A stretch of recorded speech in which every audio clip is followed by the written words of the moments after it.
मुलांनो, आज आपण विज्ञान भाग 2 या भागातला शेवटचं प्रकरण पाहणार आहोत. जैव तंत्रज्ञानाची ओळख. गेल्या वर्षी आपल्याला जैव तंत्रज्ञानाची प्राथमिक ओळख झालेलीच आहे. या प्रकरणामध्ये आपल्याला या जैव तंत्रज्ञानामुळे या निसर्गामध्ये काय काय बदल झाला, विज्ञानाने जी प्रगती केली, हे प्राणी वनस्पती यांच्यामध्ये प्रगती या जैव तंत्रज्ञानामुळे आमूलाग्र जो बदल झाला, तो बदल कसा झाला हे आपण आता पाहणार आहोत. आता हे पाहत असताना जैव तंत्रज्ञानाची ओळख पाहण्यापूर्वी प्रथम आपण आपल्या मानवी शरीराच्या रचनेचा, अंतर्भागाचा थोडा अभ्यास करूया. त्यानंतर तुमच्या मग लक्षात येईल. आता हे पाहत असताना मानवी शरीर जे आपलं तयार झालेलं आहे ते पेशीपासून बनलेलं आहे. आता ही पेशी जी आहेत, आपल्या शरीरामध्ये वेगवेगळ्या प्रकारच्या पेशी असतात. आता ही जी रचना आपल्या शरीराची जी बनलेली आहे, ही रचना पाहत असताना पेशीपासून ऊतींची निर्मिती झाली.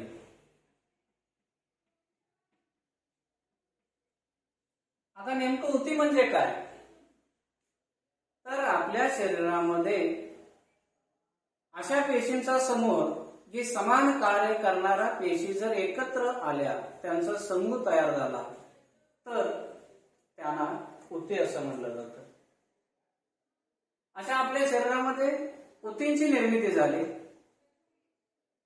आणि असे वेगवेगळ्या ऊती एकत्र येऊन आपल्या शरीरामध्ये अवयव तयार झाले आणि असे अनेक अवयव एकत्र येऊन अवयव संस्था तयार झाली आणि अवयव संस्था आणि एकत्र येऊन आपलं हे मानवी शरीर तयार झालेलं आहे. म्हणजे आपल्या शरीराची रचना या पद्धतीनं बनलेली आहे. आता हे पाहत असताना जैव तंत्रज्ञानाचा ओळख करून घेत असताना पहिल्यांदा आपण ज्या ऊतींची निर्मिती झाली, या ऊतींचा अभ्यास प्रथम आपण पाहूया. आता हे पाहत असताना पहिल्यांदा आपण प्राणी ऊतींचा अभ्यास पाहायचा आहे.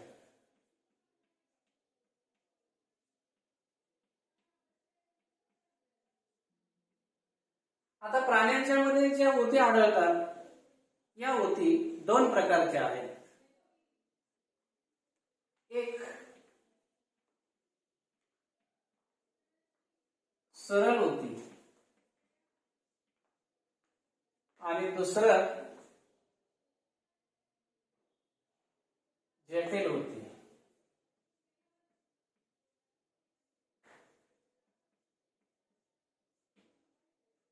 सरळ ऊती आणि जटिल ऊती अशा दोन प्रकारच्या ऊती त्या प्राण्यांच्या शरीरामध्ये आढळतात. आता सरळ ऊती ज्या आहेत आणि जटिल ऊती यांच्यामध्ये नेमका फरक काय? तर ज्या प्राण्यांच्या मध्ये सरळ ऊती आढळतात, या सरळ ऊतीमध्ये एकाच प्रकारच्या पेशीपासून या बनलेल्या असतात. सरळ ऊती ज्या आहेत, या सरळ ऊती बनत असताना त्या एकाच प्रकारच्या पेशीपासून बनलेल्या असतात. आणि जटिल ऊती ज्या आहेत, या जटिल ऊती दोन किंवा दोन पेक्षा वेगवेगळ्या प्रकारच्या पेशीने बनलेल्या आहेत. इतर एकापेक्षा अधिक प्रकारच्या वेगवेगळ्या पेशीने बनलेल्या ज्या ऊती असतात, त्याला जटिल ऊती असं म्हटलं जातं. मग आपण आता पहिल्यांदा सरळ ऊती यांचा अभ्यास करायचा आहे. आता सरळ ऊती यांचा अभ्यास करण्यापूर्वी आपल्या शरीरामध्ये सरळ ऊती, जटिल ऊती या विविध प्रकारच्या बनलेल्या आहेत. आता प्राण्यांच्या शरीरामध्ये जे ऊती आहेत, हे ऊतींचे 4 प्रकारामध्ये वर्गीकरण केलेलं आहे. प्राण्यांच्या शरीरामध्ये 4 प्रकारामध्ये ऊतींचं वर्गीकरण केलेलं आहे. याच्यामध्ये स्नायू ऊती,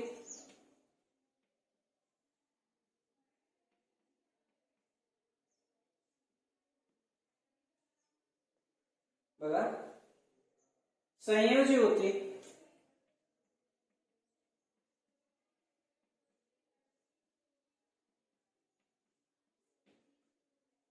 अभिस्तर ऊती,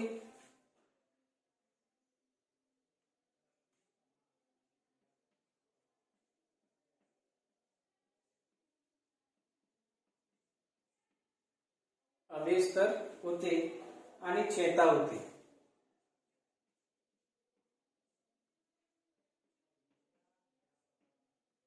मानवी शरीर जे आहे या 4 प्रकारच्या ऊतीपासून बनलेलं आहे. स्नायू ऊती, संयोजी ऊती, अभिस्तर ऊती आणि चेता ऊती. या 4 ऊतींचा अभ्यास आपल्याला पाहायचा आहे.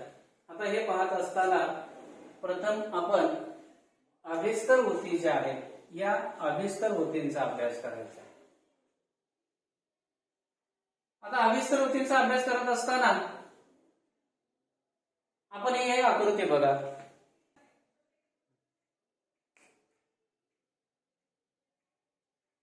आता बघा ही आकृती दिसते आपल्या मानवी शरीराची आणि याच्यामध्ये असणारे जे वेगवेगळ्या ऊती आहेत या ऊती इथं तुम्हाला दाखवलेल्या आहेत. आता हे अभिस्तर ऊती जे आहे ह्या अभिस्तर ऊती आपल्या शरीरामध्ये पेशींची रचना जी आहे ती दाटीवाटींची असते, एकमेकांना चिकटून असतात. त्यामुळे त्यांच्यामध्ये एक सलग स्तर तयार होतो. बघा आपल्या शरीरामध्ये पेशींची रचना ही दाटीवाटीची असून ते एकमेकांना चिकटून असतात, त्यांचा एक सलग स्तर तयार होतो आणि हा स्तर म्हणजे अभिस्तर. हे अभिस्तर आंतरपेशीय पोकळीतील तंतुमय पटलांना किंवा ऊतीपासून बनलेले असतात. आता ह्या ज्या ऊती आहेत त्यामध्ये पुन्हा त्याचे वेगवेगळ्या भागांमध्ये वर्गीकरण केलेलं आहे. इथं बघा स्तंभीय अभिस्तर.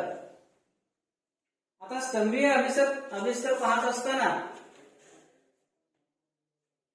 हे स्तंभीय अभिस्तर इथं आकृती झालेलं स्तंभीय अभिस्तर ऊती जी आहे त्या ऊतींची रचना अशी असते.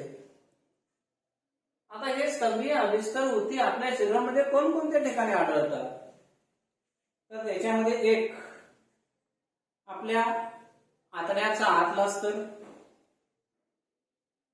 त्याचबरोबर आपण जे अन्न खाल्ल्यानंतर आपलं अन्न जठरापर्यंत जातं ते अन्न नलिकेचा जो मार्ग आहे या अन्न नलिकेच्या मार्गातला आतला स्तर या ठिकाणी हे अभिस्तर स्तंभीय अभिस्तर ऊती आढळतात. आता हे जे स्तंभीय अभिस्तर ऊती आहेत या स्तंभीय अभिस्तर ऊतींचं कार्य काय बघा.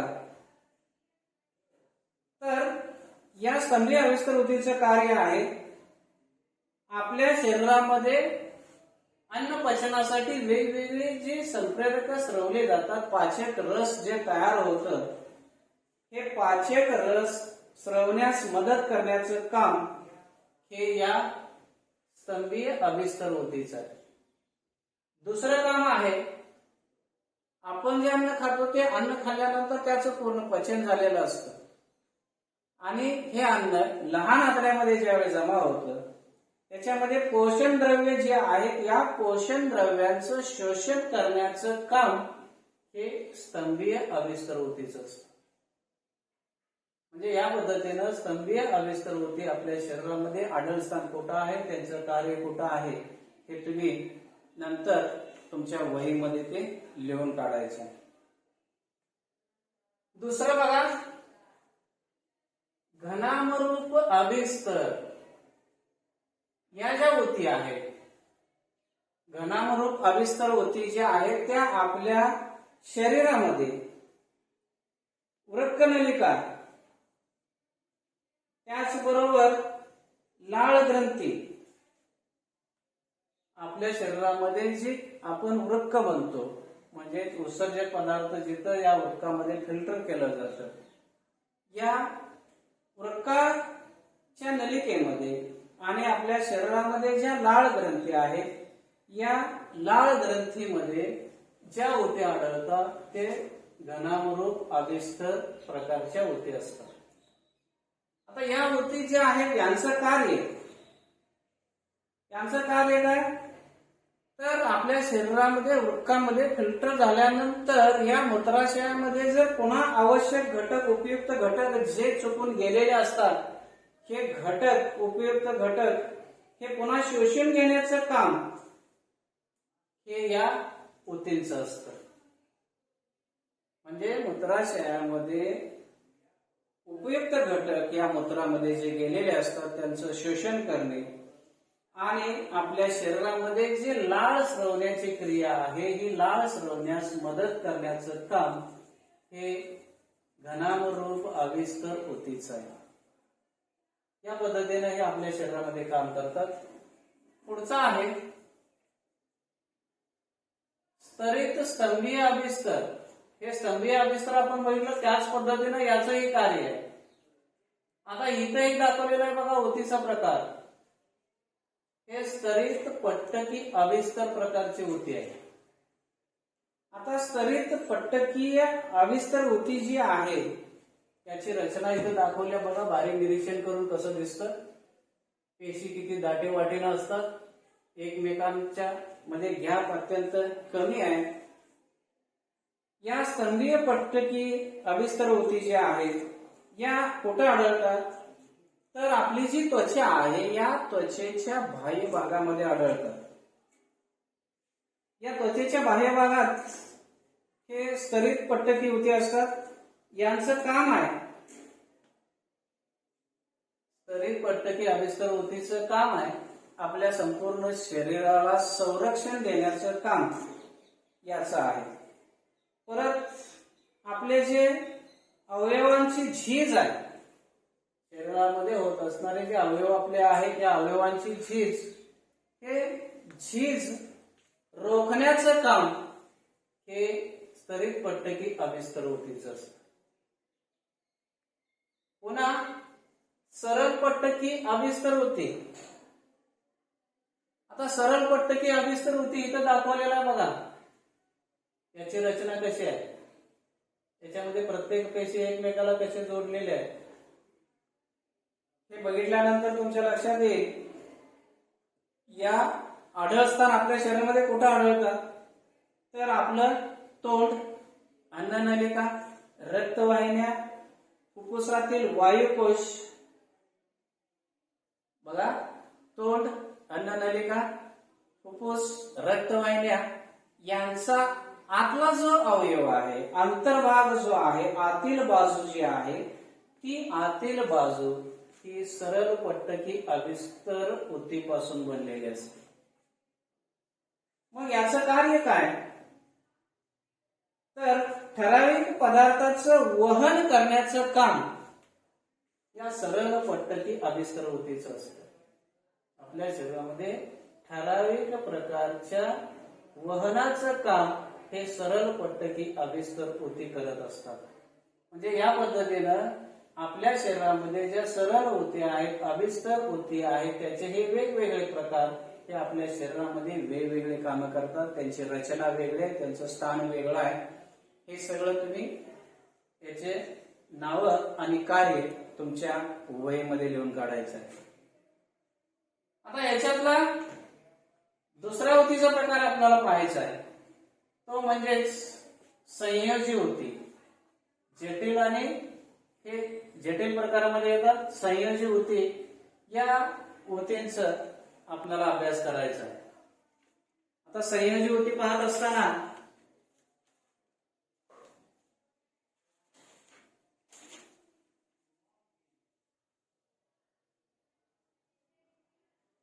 आता संयोजी ऊती आता नेमकं या संयोजी ऊती म्हणजेच काय तर याचं कार्य सगळ्यात महत्वाचं या संयोजी ऊतीचं तर आपलं जे शरीर जे आहे शरीर वेगवेगळ्या भागांचं बनलेलं आहे आणि या वेगवेगळ्या भागांना एकमेकांना जोडण्याचं काम या ऊतीमार्फत केलं जातं या संयोजी ऊतीमार्फत. आणि या संयोजी ऊतींचे पण वेगवेगळे प्रकार आहेत. आता या प्रकारानुसार प्रत्येकांची कार्य पण वेगवेगळे आहेत. इथं प्रत्येक प्रकारांची आकृती पण दाखवलेली आहे. इथं आहे या संयोजी ऊती. आता याच्यामध्ये प्रथम दाखवलेलं आहे बघा निरीक्षण करून बघा. इथं विरल ऊती दाखवलेला या विरल ऊतीची रचना पण इथं दाखवलेली आहे. आता हे जटिल संयोजी ऊती मधलं विरल ऊती जे आहे या विरल ऊती आपल्या शरीरामध्ये हे त्वचा स्नायूंच्या दरम्यान, म्हणजे आपली जी त्वचा आहे ही त्वचा आणि आतल्या बाजूला जे स्नायू आहेत या दोन्हींच्या दरम्यान हे विरल ऊती आढळतात. त्यामध्ये मोकळ्या जागेत हे असतात आणि याचं काम काय, तर त्वचा आणि स्नायू यांच्या मधला भाग असल्यामुळं हे आधार देण्याचं काम हे आपल्या शरीरामध्ये विरल ऊती हे करत असतात. आणि रक्तवाहिन्या ज्या आहेत या रक्तवाहिन्याच्या आतल्या बाजूला पण ह्या विरल ऊती असतात. त्वचा आणि स्नायू यांच्यामध्ये पोकळ जागेत आणि आपल्या रक्तवाहिन्याच्या आतल्या बाजूला या विरल ऊती असतात. त्वचा आणि स्नायू यांना आधार देण्याचं काम करतात. याचं काम आंतर इंद्रिय जे आपले आहे त्या सर्व आंतर इंद्रियांना आधार देण्याचं काम हे विरल ऊतीचं आहे. संपूर्ण शरीरामध्ये आंतर इंद्रियांना आधार देण्याचं काम हे विरल ऊतीचं आहे. हा एक प्रकार झाला. दुसरा चरबीयुक्त ऊती. आता इथं चरबीयुक्त ऊती याच्यामध्ये ऊती दाखवलेली आहेत बघा. या पेशी कशा दिसतात. इथं ह्या पेशी तुम्ही बघत असताना तुम्हाला सर्वांना माहित असेल चरबी चरबी व्यवहारामध्ये अनेक वेळा आपण शब्द ऐकलेला आहे. तर त्वचेखाली हे कुठं आढळतं, आपली जी त्वचा आहे या त्वचेच्या खाली हे आढळस्थान आहे. त्याचबरोबर आपल्या शरीरामध्ये अंतर्गत जे अवयव आहेत या अवयवांच्या आजूबाजूला, त्वचेखाली आणि आपल्या शरीरामध्ये जे अवयव आहेत त्या अवयवांच्या आजूबाजूला हे चरबीयुक्त ऊती जमा होत जाते. आता ही जी चरबीयुक्त ऊती आहे ही चरबीयुक्त ऊती याचं काम काय, तर ज्यावेळी आपणाला ऊर्जा कमी पडते त्यावेळी ऊर्जा पुरवण्याचं काम हे चरबीयुक्त ऊतीमार्फत केलं जातं. दुसरं काम आहे उष्णता रोधक. चरबीयुक्त ऊतीचं दुसरं काम आहे उष्णता रोधक. म्हणजे उष्णता रोधक, आतली उष्णता बाहेर जाऊ द्यायची नाही, बाहेरची उष्णता आत येऊ द्यायची नाही. या पद्धतीने उष्णता रोधक याचं काम या चरबीयुक्त ऊतीमार्फत केलं जातं. आणि आपण जे अन्न खातो, अन्न खाल्ल्यानंतर त्या अन्नामधून जे स्निग्ध पदार्थ आपल्या पोटामध्ये जात असतात हे स्निग्ध पदार्थ आपल्याला जेवढे आवश्यक आहेत तेवढे वापरले जातात आणि ज्यादा राहिलेले जे स्निग्ध पदार्थ आहेत हे स्निग्ध पदार्थ या चरबीयुक्त ऊतीमध्ये साठवून ठेवण्याचं काम केलं जातं. आणि ज्यावेळी आपल्याला गरज असेल ऊर्जेची त्यावेळी या स्निग्ध पदार्थापासून ऊर्जा निर्माण करून आपले शरीर जी कमतरता ऊर्जेची आहे ती पूर्ण करण्याचं काम या चरबीयुक्त ऊतीमार्फत केलं जातं. म्हणजे या पद्धतीनं चरबीयुक्त ऊती आपल्या शरीरामध्ये काम करतं. तिसरा आहे अस्थी.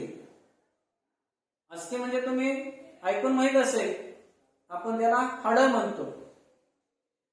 आता अस्थी हे आपल्या शरीरामध्ये आढळतं, त्याला आपण हाडं म्हणतो. हा हाडाचा आपल्या संपूर्ण शरीराला जो आकार प्राप्त झालेला आहे ह्या अस्थीमुळे प्राप्त झालेला आहे. हा हाडाचा सांगाडा जो आहे हा हाडाचा सांगाडा या अस्थी ऊतीपासून बनलेला असतो. आता शरीराच्या सर्व अवयवांना आधार देण्याचं काम या अस्थी ऊतींचं. त्याचबरोबर आपल्या जे हालचाली आहेत त्या हालचालीला मदत करण्याचं काम या अस्थी ऊतीमार्फत केलं जातं. त्याचबरोबर आपल्या अवयवांचं संरक्षण करण्याचं काम पण या अस्थी ऊतीमार्फत केलं जातं.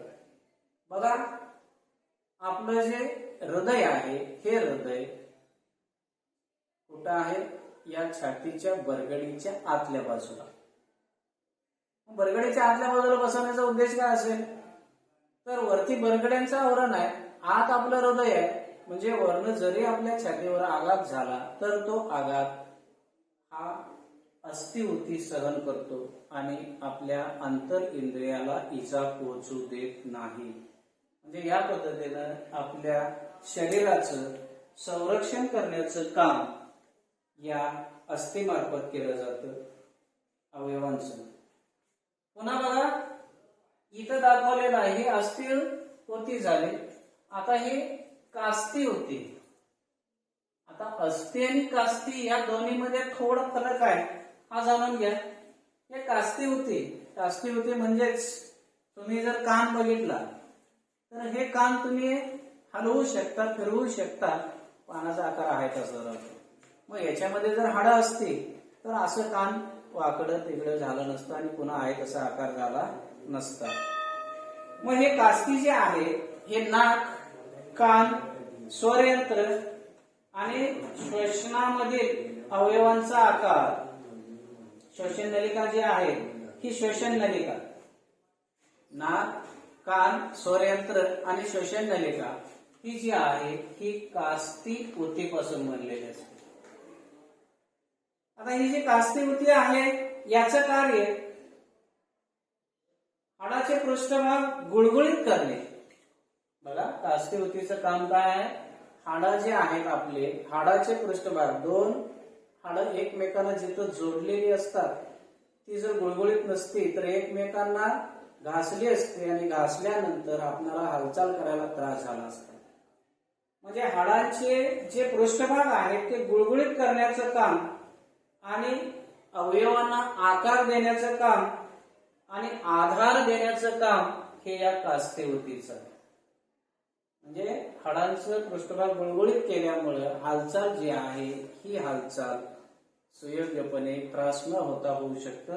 हे सगळं या कास्ती ऊतीच्या कार्यामुळे होऊ शकतं. पुढचं आहे अस्थिबंध आणि स्नायुरज्जू. आता अस्थिबंध आणि स्नायुरज्जू पाहत असताना अस्थिबंध जे आहे हे अस्थिबंध इथं दाखवलंय बघा. हे अस्थिबंधाची रचना, अस्थिबंधामध्ये असणारे जे ऊती आहेत या ऊतींची रचना या पद्धतीने असतं. आता हे अतिशय लवचिक आणि मजबूत असतात. अस्थिबंध हे अतिशय लवचिक आणि मजबूत असतात.